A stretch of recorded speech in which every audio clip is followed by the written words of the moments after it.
So I have this coworker, and she's driving me nuts. And you know, they always say the people in your life are your teachers.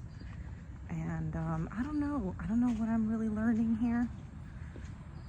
I guess I'm learning that people are just really self-absorbed, and a lot of these like mental health issues that people deal with makes it even worse. And I've dealt with them too, so I'm not coming from a place of ignorance. However, I have this coworker, she's extremely anxious all the time, and she thinks everything is about her. And I do mean literally everything. It first started when I decided to start talking to her a little more, because I don't really get friendly with coworkers, but I felt comfortable around her. She seemed, you know, like a kind person, well-meaning. And so we started interacting more, and I was doing my job. I was merchandising the floor, and she came over and she said something about how it all flows really well and looks really nice. And I was like, oh, she said something about the color scheme, and I was like, oh yeah, I agree. I'm actually just about to move this red t-shirt so it flows even better. And she goes, oh no, I wasn't trying to say, no, you know what, let me just stop. I'm just gonna walk away. And I was like, okay. Like, that's weird. I don't know why she freaked out like that. And then the next day, or a couple days later, she sought me out, and she came up to me and she apologized. And she's like, I'm so sorry for what I said and for like offending you. And I was just completely bamboozled. I was like, what is she talking about? I don't remember her saying anything offensive. I wasn't offended. And what is she talking about? So I thought, oh, you know, maybe it's a miscommunication, because I've actually had this happen to me before, where someone, I don't know, said something. Well, in that case, he actually did say something rude to me. And then a couple days later, this also happened at work. This is why I'm telling you, people are so in their head, and they will just like, just because I'm like very like,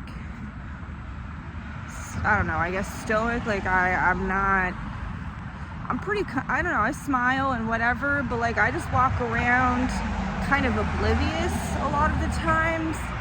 And so this guy had insulted me, I guess, or my music or something, but I didn't hear him.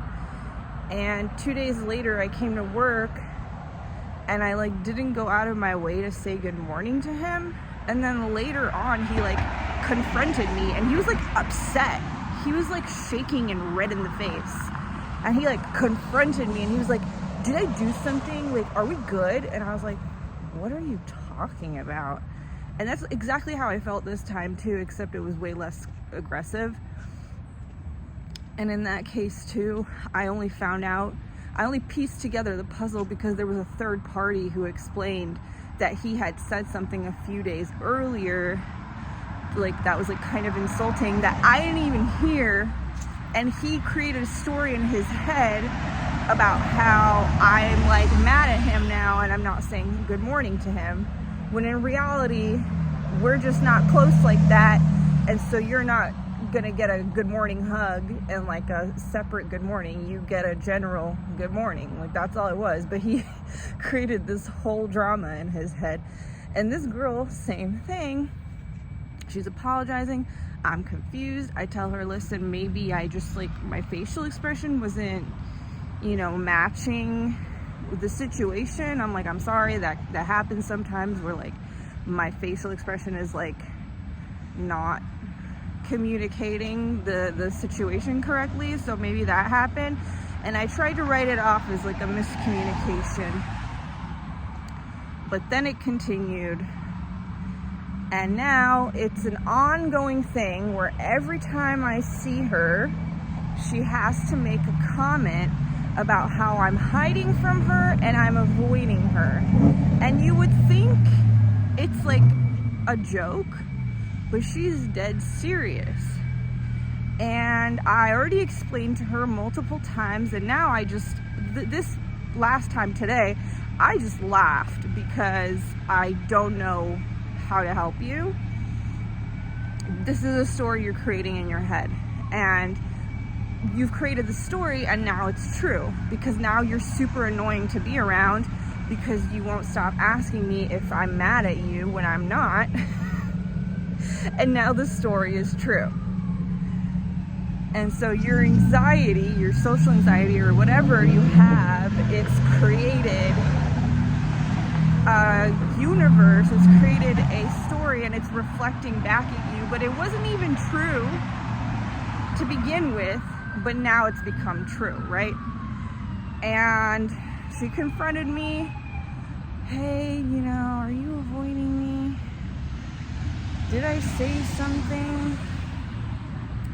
Did I do something?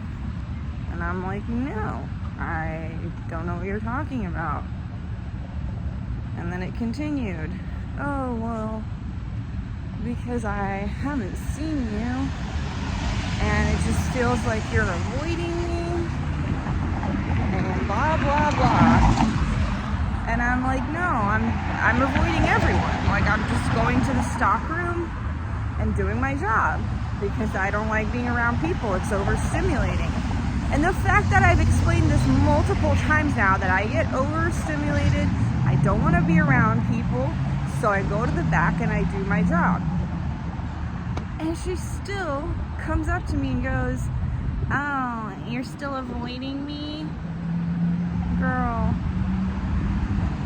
I just wish I could just be like frank with her and be like, it's not about you. Get out of your head, man. It's not about you. It never was about you. You're the one making it about you. I'm just doing what's comfortable for me, which is avoiding people at work because already I'm so drained. And then you want to come over here and drain me even more with these dumb questions, these dumb ass questions. It is driving me nuts. People really think the world revolves around them, and that's something that I had to learn, is just getting out of your head, realizing people don't remember shit, people don't think about it like that. It's got to be something real crazy, I think, for it to be like a lasting memory in everyone's head, and everyone's thinking about the time that whatever you shit yourself in front of the class or whatever, right? Like, in that case, like, my condolences, right?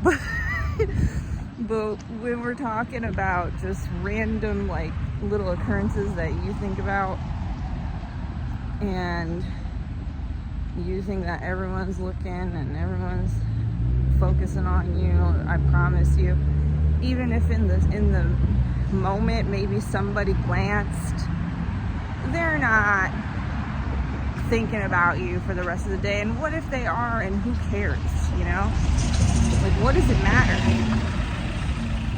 Like, I definitely had that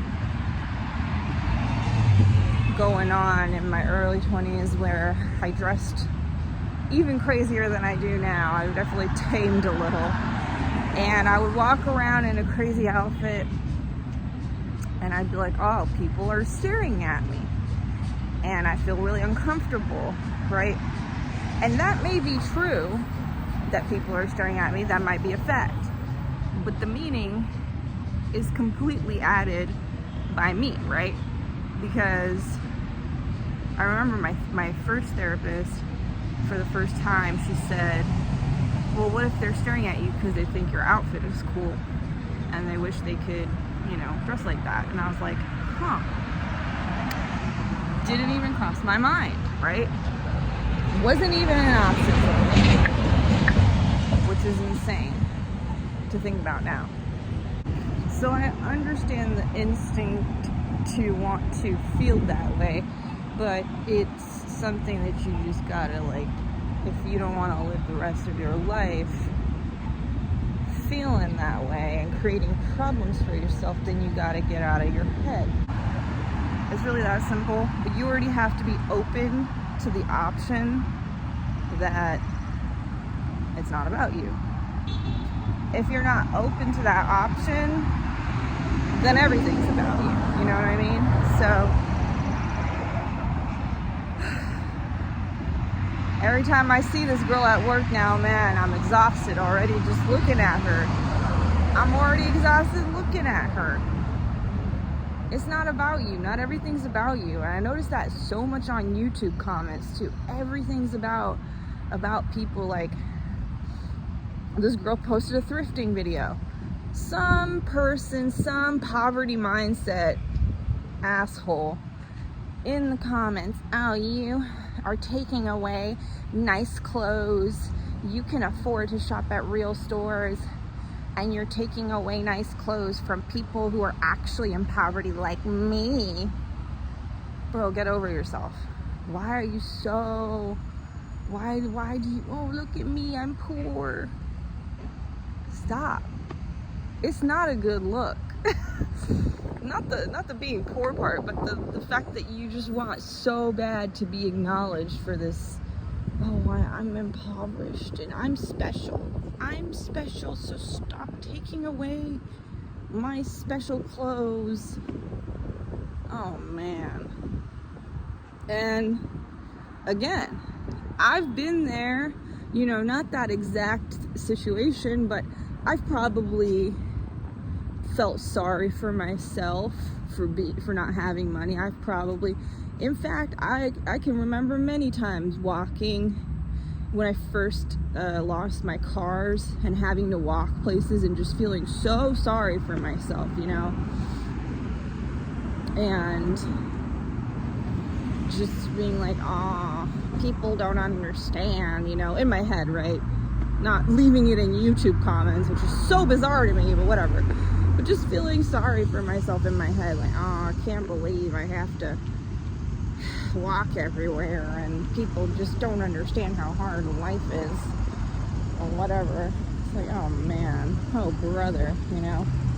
So I've been there, and now when I see shit like this, I'm like, oh, there's that. And it's so crazy now. It's like such a crazy contrast, and it keeps me in check, and it shows me how far I've come and how much I've changed and how much I've shifted. And I can recognize these qualities in other people, and I'm not denying ever that I never was this way, and I don't know what that's like. I do know what that's like, and I'm so happy I'm not there anymore, because I feel like it just makes life so difficult for no reason. That's all I have to say. Look at that sunset. Man, it is cold outside, but I'm still sweating. I knew this was gonna happen. I wore this sweater, and I was like, oh, I'm gonna sweat. And look at me, I manifested it. I'm sweating.